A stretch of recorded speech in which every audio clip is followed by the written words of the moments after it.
औज़ु बिल्लाहि मिनश्शैतानिर्रजीम बिस्मिल्लाहिर्रहमानिर्रहीम अल्लाहुम्मा सल्लि अला सय्यिदिना व मौलाना मुहम्मदिन मादिनिल जूदि वल करम व अला आलिहि व बारिक वसल्लम। मोहतरम ख़वातीन व हज़रात, अस्सलामु अलैकुम। आका सल्लल्लाहु अलैहि वसल्लम की मेहरबान मंजूरी के बाद लिखी गई किताब मोहम्मद रसूलुल्लाह सल्लल्लाहु अलैहि वसल्लम वॉल्यूम 3 के साथ आपकी खिदमत में हाजिर हैं। किताब के मौलिफ़ हैं जनाब ख्वाजा शमसुद्दीन अज़ीमी साहब। हज़रत यूसुफ़ अलैहिस्सलाम का किस्सा आजकल हम आपके साथ शेयर कर रहे हैं। आइए इसी सिलसिले को कंटिन्यू करते हैं। चूँकि हज़रत यूसुफ़ अलैहिस्सलाम के किस्से में ख़ास तौर पे ख़्वाबों के हवाले से बात है और इसमें ज़िंदगी के और भी बहुत से मामलात के बारे में बात की गई है, लेकिन इन ख़्वाबों के पीछे क्या कानून काम कर रहा होता है, इस बारे में आइए देखते हैं जनाब ख्वाजा शमसुद्दीन अज़ीमी साहब क्या फरमाते हैं। ज़मान और मकान की नफ़ी। नफ्स या अना की एक सलाहियत जो बेदारी और ख़्वाब दोनों में मुतहर्रिक रहती है, क़ुव्वत हाफ़िज़ा है। इंसान ज़िंदगी के हर कदम पर इस क़ुव्वत से काम लेता है, लेकिन इस पर गौर नहीं करता कि बचपन के ज़माने का तसव्वुर किया जाए तो एक लम्हे में ज़हन बचपन के वाक़यात का अहाता कर लेता है। अगरचे हम सालों का वक्फ़ा गुज़ार चुके हैं और हज़ार हा तब्दीलियों से गुज़र चुके हैं, लेकिन ज़हन जब माज़ी की तरफ सफ़र करता है तो सालों पर मुहीत अरसे को सेकंड के हज़ारवें हिस्से में तय करके बचपन के ज़माने में पहुंच जाता है। हम माज़ी के वाक़यात को ना सिर्फ़ महसूस कर लेते हैं, बल्कि ये वाक़यात इस तरह नज़र आते हैं जैसे आदमी कोई फ़िल्म देख रहा हो। कभी कभी एहसासात इतने गहरे हो जाते हैं कि शऊर इनका इदराक कर लेता है। अगर किसी काम में बहुत ज़्यादा यकसुई हो जाए और शऊरी वारदात एक मरकज़ पर ठहर जाए तो ये बात तजुर्बाती मुशाहिदा बन जाती है। इंसान महज गोश्त पोस्त के जिस्म का नाम नहीं है। मादी जिस्म के साथ एक नूरानी जिस्म है जिसका नाम रूह है। रूह ही जिस्म की असल है।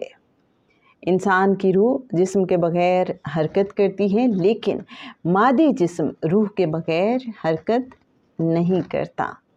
इंसान अगर अपनी रूह से वाकिफ़ हो जाए तो वो जिस्म के बग़ैर भी सफ़र कर सकता है।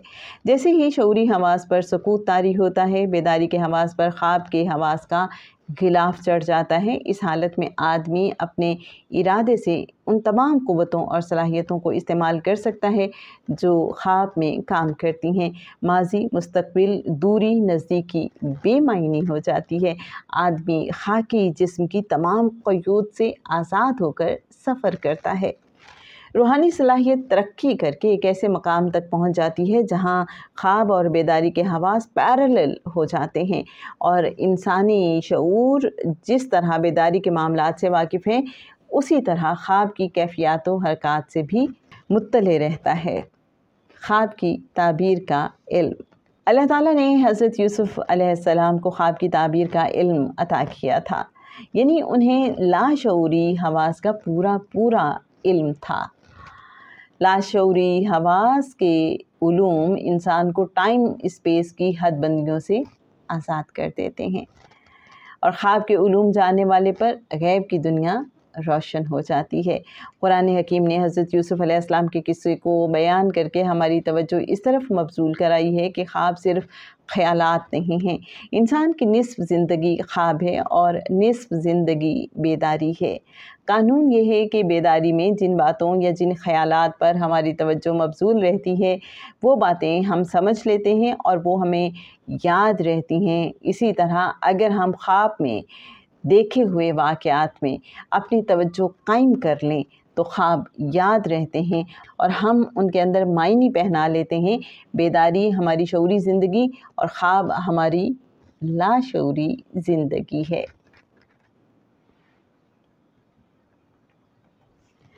एक रोज़ बादशाह ने कहा, मैंने ख़्वाब में देखा कि 7 मोटी गायें हैं जिनको 7 दुबली गायें खा रही हैं और अनाज की 7 बालें हरी हैं और दूसरी 7 सूखी। ए अहले दरबार, मुझे इस ख़्वाब की ताबीर बताओ अगर तुम ख़्वाबों का मतलब समझते हो। लोगों ने कहा, ये तो परेशान ख़्वाबों की बातें हैं और हम इस तरह के ख़्वाबों का मतलब नहीं जानते।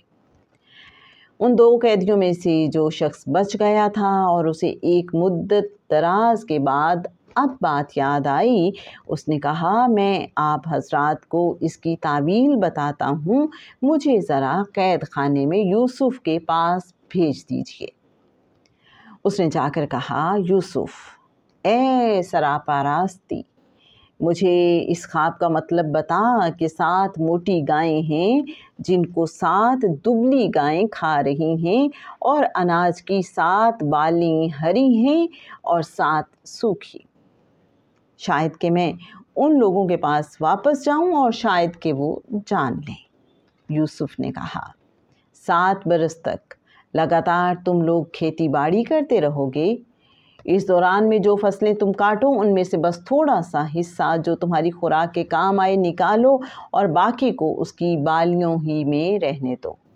پھر 7 برس بہت سخت آئیں گے، اس زمانے میں وہ سب غلہ کھا لیا جائے گا جو تم اس وقت کے لیے جمع کرو گے، اگر کچھ بچے گا تو وہی جو تم نے محفوظ کر رکھا ہو۔ اس کے بعد پھر 1 سال ایسا آئے گا جس میں باران رحمت سے لوگوں کی فریاد رسی کی جائے گی اور وہ رس نچوڑیں گے۔ سورہ یوسف آیات 43 سے 49۔ ایسا ہی ہوا جیسے خواب کی تعبیر دی گئی تھی۔ 7 سال تک کھیتی باڑی خوب ہوئی اور 7 سال تک ملک و قوم کو قحط سالی کا سامنا کرنا پڑا۔ حضرت یوسف علیہ السلام نے 7 سال تک غلہ محفوظ رکھنے کے لیے گودام تعمیر کروائے۔ ان گوداموں کے بارے میں تاریخ انکشاف کرتی ہے کہ، اور جناب یہ انکشاف کیا ہے، انشاءاللہ نیکسٹ ایپیسوڈ میں اس حوالے سے بہت ڈیٹیل میں بات ہوگی۔ آج کے لیے بس اتنا ہی۔ اللہم صلی علی سیدنا و مولانا محمد معدن الجود والکرم وعلی آلہ وبارک وسلم۔